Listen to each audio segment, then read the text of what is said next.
जैसे कॉर्पोरेट में होता है ना, जब किसी एम्प्लॉय को अच्छी हाइक नहीं मिलती, प्रमोशन नहीं मिलती, वो तो चुपचाप क्या करता है कि भैया दूसरी कंपनी में इंटरव्यू देता है और उस कंपनी में इंटरव्यू देके प्रमोशन भी ले लेता है और हाइक भी ले लेता है।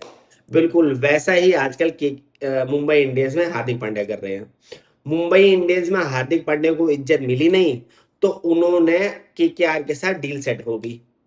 लेकिन इस डील के पीछे गौतम गंभीर का जो दिमाग लगा है ना, वो सुनकर आपका दिमाग हिल जाएगा। अब तुम लोग अपनी एक्सपेक्टेशन के घोड़े उड़ाना बंद करो, सीधा सीधा मैथ समझो। अब तुम कहोगे कि भैया केकेआर के पास इतना पैसा आया कहां से कि भैया उन्होंने हार्दिक पांड्या को खरीद लिया। क्योंकि भाई मुंबई इंडियंस के पास जब हार्दिक पांड्या आया था तो बहुत मोटी अमाउंट पे आया था, नियर अबाउट 15 करोड़ के अमाउंट पे। अब केकेआर के पास इतना अमाउंट आया कहां से? तो अरे भाई, जब ट्रेड विंडो खुलती है ना, तो ट्रेड विंडो में कोई पैसा काम नहीं करता, ईगो काम करता है। श्रेयस अय्यर के जाने के बाद केकेआर को एक चेहरा चाहिए था, जो अभी तक उनको श्रेयस अय्यर के जाने के बाद मिला नहीं है। 2 सीजन उनके बहुत खराब गए हैं और मुंबई इंडियंस को चाहिए घर में शांति। ये ऐसे ही हो वैसे ही हो रहा है जैसे भैया दो घर में, एक घर होता है ना, एक घर में कोई दो भाई लड़ रहे होते हैं, किर किर किर किर किर किर हो रही होती है। तो बाप सोचता है भाई एक को हॉस्टल भेज देता हूँ ताकि घर में शांति बन रही। और मुंबई इंडियंस का मैनेजमेंट वही बाप का फर्ज निभा रहा है। तो वो क्या कर रहा है कि भैया उन्होंने हार्दिक पांड्या को और रोहित शर्मा के जो बीच का क्लेश है, उस क्लेश की वजह से ही मुंबई इंडियंस आज बॉटम में बैठी है। और इस क्लेश को दूर करने के लिए उन्होंने सिंपल चीज कर ली है कि वो हार्दिक पांड्या का ट्रेड केकेआर के साथ कर देंगे। अमाउंट जो भी डिसाइड होगा, लेकिन जो प्लेयर डिसाइड हो रहे हैं वो हार्दिक पांड्या की जगह पे रिंकू सिंह और कैमरून ग्रीन को मांग रहे हैं। और Cameron Green already Mumbai Indians के पास पहले थे, जिनको उन्होंने रिलीज कर दिया था और ऑक्शन में जाके केकेआर ने उनको खरीद लिया था। अब हार्दिक पांड्या की जगह उनको रिंकू सिंह और कैमरून ग्रीन चाहिए। अमाउंट क्या होता है वो बाद में डिसाइड होगा, लेकिन अभी जो मेन डील है वो इन दोनों के ऊपर है। मुंबई इंडियंस चाहती है कि हार्दिक पांड्या केकेआर में चले जाए, क्योंकि जिस तरह से मुंबई इंडियंस का लास्ट सीजन गया था ना, वो नहीं चाहते कि आगे के सीजन भी वैसे ही जाएं और उन सीजन्स में मुंबई इंडियंस का वही हाल हो जो पिछले 2 सीजन में हुआ है। तो मुंबई इंडियंस इस कलेश को खत्म करना चाहती है। हार्दिक उसे भले ही क्योंकि जिस तरह से जब मुंबई इंडियंस में हार्दिक पांड्या आए थे ना, तो इतनी गालियां पड़ी थी, बूज और ये सब चीजें हुई थी ना, उसके बाद से हार्दिक पांड्या उस चीज को नहीं भूल पाए, चाहे लोग भूल गए होंगे। और वो जब आए थे ना, मेरे को लगता है कि मुंबई इंडियंस में जब हार्दिक पांड्या आए थे ना, लोगों ने इतनी गालियां दी थी, इतना कर्ज किया था ना उनको, कि उसके बाद वो उठ ही नहीं पाए। हार्दिक पांड्या के आने के बाद मुंबई इंडियंस कभी फाइनल खेल ही नहीं पाई। उससे पहले मुंबई इंडियंस के काफी अच्छे हालात चल रहे थे। फाइनल भी खेली थी, फाइनल जीती भी थी रोहित रोहित शर्मा की कप्तानी में। पांच पांच टाइटल वो जीत चुके हैं रोहित शर्मा की कप्तानी में। उसके बाद उन्होंने सडनली रोहित शर्मा को उठाकर हार्दिक पांड्या को ले आए। क्या सोच के लाए मुझे नहीं समझ में आया। रोहित से डिस्कस किया था नहीं किया था, आई डोंट नो, बट वो लाना पब्लिक को बिल्कुल अच्छा नहीं लगा। अगर ये सडनली चेंजेस चेंजेस करोगे तो डेफिनेटली पब्लिक आपको कर्स करेगी।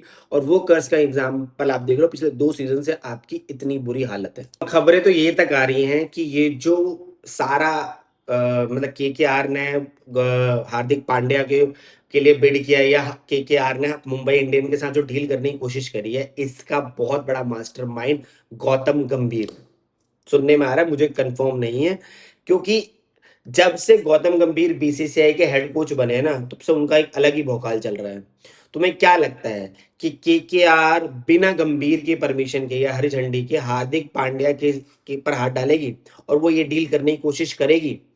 गंभीर नेशनल टीम में के लिए एक ऐसा हार्दिक चाहिए जो बिल्कुल रेस्ट फ्री हो, जिसके दिमाग में कोई इश्यूज नहीं चल रहे हो। और मुंबई इंडियंस का ये टॉक्सिक माहौल हार्दिक पांड्या को बर्बाद कर रहा है। गंभीर ने सीधा बैकडोर्स में ये सेटिंग बिठाई है। जहां तक लोग कह रहे हैं कि गंभीर ने बैकडोर में ये सेटिंग बिठाई है और कोलकाता को बोला है कि आप हार्दिक पांड्या को ले लीजिए, और हार्दिक पांड्या आपकी टीम के एक एसेट साबित हो सकते हैं, और बिल्कुल एसेट साबित होंगे। अगर हार्दिक पांड्या केकेआर में आएंगे तो केकेआर का एक माहौल अलग ही सेट हो जाएगा। और केकेआर मेरी ख्याल अगले सीजन में आप केकेआर को देखना, इस सीजन में केकेआर की हालत जो थी उससे बहुत बेहतर करेगी केकेआर, क्योंकि केकेआर के पास कोई भी बड़ा स्टार इस टाइम नहीं है। केकेआर एक स्टार ढूंढ रही है, केकेआर एक ऐसा कैप्टन ढूंढ रही है जो अपनी उनकी टीम को मोटिवेट कर सके। और सबसे बड़ी केकेआर में प्रॉब्लम मोटिवेशन की है। केकेआर के पास अभी भी वो चीजें हैं, उनके पास अच्छी बॉलिंग अटैक है, उनके पास अच्छा बैटिंग अटैक है, बट मोटिवेशन गायब है।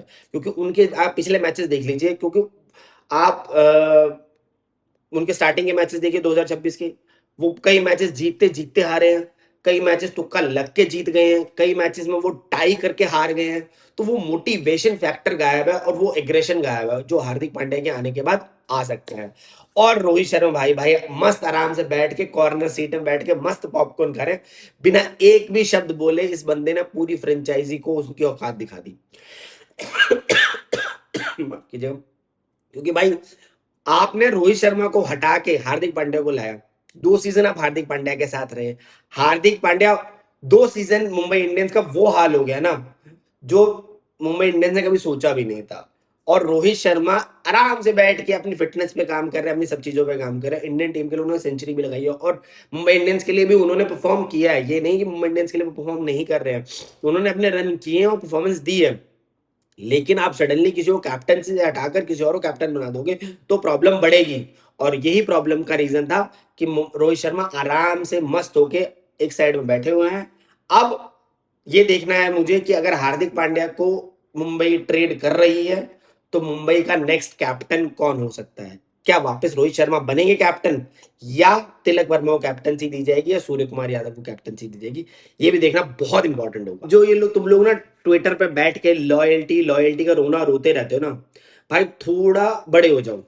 आईपीएल कोई भाई देशभक्ति या मतलब कोई आपकी कंट्री की टीम नहीं है, वो एक फ्रेंचाइजी टीम है। और आप इस तरह से ले लीजिए कि वो एक कॉर्पोरेट है, आप उस कॉर्पोरेट में काम कर रहे हैं।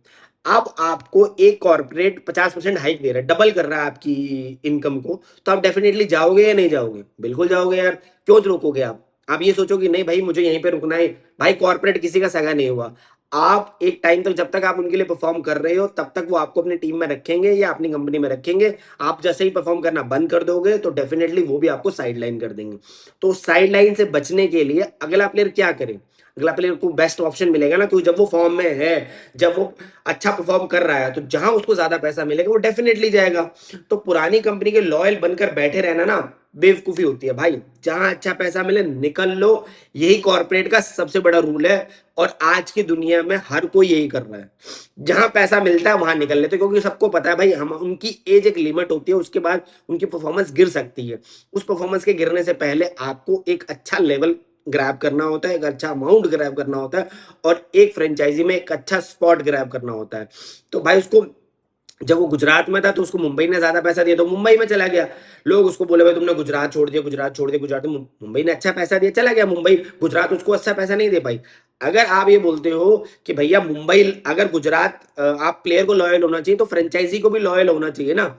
आप एक बात बताओ, किसी प्लेयर की मार्केट वैल्यू 5 करोड़ है या 10 करोड़ है, आप उसको 5 करोड़ पे रखे बैठे हो, क्यों? आप भी तो बढ़ाओ ना उसका यार, आप भी उसको 10 करोड़ दो। आप 10 करोड़ नहीं दे पा रहे हो तो वो डेफिनेटली जाएगा।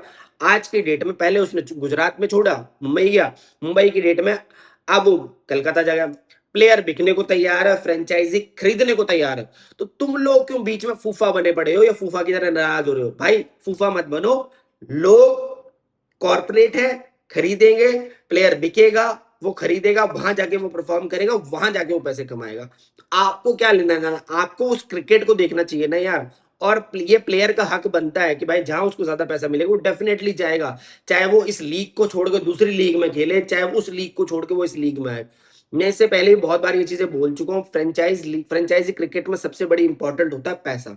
आपको जहां पैसा मिलेगा वहां जाओगे और डेफिनेटली जाओगे। कंट्री इंपॉर्टेंट है, आप उस अपनी कंट्री के लिए खेलो, फ्रेंचाइज क्रिकेट को ताक पे रख दो जब कंट्री का मैचेस हो। लेकिन जब आप फ्रेंचाइज क्रिकेट खेल रहे हो, आपको जहां ज्यादा पैसा मिलेगा वहीं जाओगे। आप ज्यादा पैसा दे तो आप ले लो। अगर आपको प्लेयर की रिस्पेक्ट करनी, आप प्लेयर को बोलते हो लॉयल्टी लॉयल्टी लॉयल्टी, आप भी लॉयल्टी दिखाओ ना यार, आप उसको ज्यादा पैसे दो। किसी प्लेयर का अमाउंट अगर 10 करोड़ है, मार्केट वैल्यू उसकी 10 करोड़ है, और आप उसको 5 करोड़ पे रख के खिलाए जा रहे हो, खिलाए जा रहे हो, आपको क्या लगता है जब प्लेयर परफॉर्म नहीं करेगा तो क्या टीम उसको रखे छोड़ेगी? नहीं रखेगी भाई, किसी और को अपनी टीम में ले आएगी और उसी अमाउंट से बेटर अमाउंट पे ले आएगी। तो डेफिनेटली प्लेयर भी वही करता है, जहां उसको बेटर अमाउंट मिलता है वो निकल लेता है। अब मुद्दे की बात ये है भाई कि मुंबई इंडियंस का जो फैमिली वैमिली वाला टैग था ना, वो पूरी तरह से एक्सपोज हो गया। कर्मा ने अपना गेम कर दिया। रोहित शर्मा का ये जो साइलेंट रिवेंज था ना, ये one of the great revenge मैं कहूंगा, कि बिना कुछ बोले उन्होंने वो कर दिया जो कोई नहीं कर पाया। उन्होंने ये दिखा दिया कि वो कैप्टन क्यों थे मुंबई इंडियंस के, क्यों उन्होंने 5 सीजन जिताए। बिना कुछ बोले उन्होंने परफॉर्म किया, उन्होंने वो अच्छी बैटिंग करी, सब कुछ अच्छे से किया, बैटिंग भी करी, फील्डिंग भी करी, परफॉर्मेंस भी दी। मुंबई इंडियंस परफॉर्म नहीं कर पाई, वो मुंबई इंडियंस की प्रॉब्लम है, उनके कैप्टन की प्रॉब्लम है।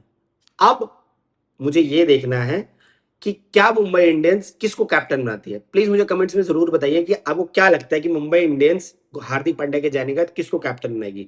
वापस रोहित शर्मा को, सूर्य कुमार यादव को, तिलक वर्मा को। बहुत सारी खबरें ये भी आ रही हैं कि तिलक वर्मा अगले कैप्टन हो सकते हैं, लेकिन अगर तिलक वर्मा कैप्टन होंगे तो रोहित शर्मा और सूर्य कुमार यादव उनको सपोर्ट कर पाएंगे। अब यही देखना है मुझे। और मुंबई इंडियंस का ये चीज मुझे सबसे ज्यादा इंपॉर्टेंट है कि वो क्या अपनी गलतियों से सीखती है और कुछ नए कैप्टन लाने की बजाय रोहित शर्मा से कंसल्ट करके या रोहित शर्मा को वापस कैप्टनसी देती है। ये देखना। और आपको क्या लगता है प्लीज मुझे कमेंट्स में जरूर बताइए। और अगर आपको मेरी वीडियो पसंद आई है तो प्लीज शेयर कीजिए और मेरे चैनल को सब्सक्राइब कीजिए। तब तक के लिए जय हिंद।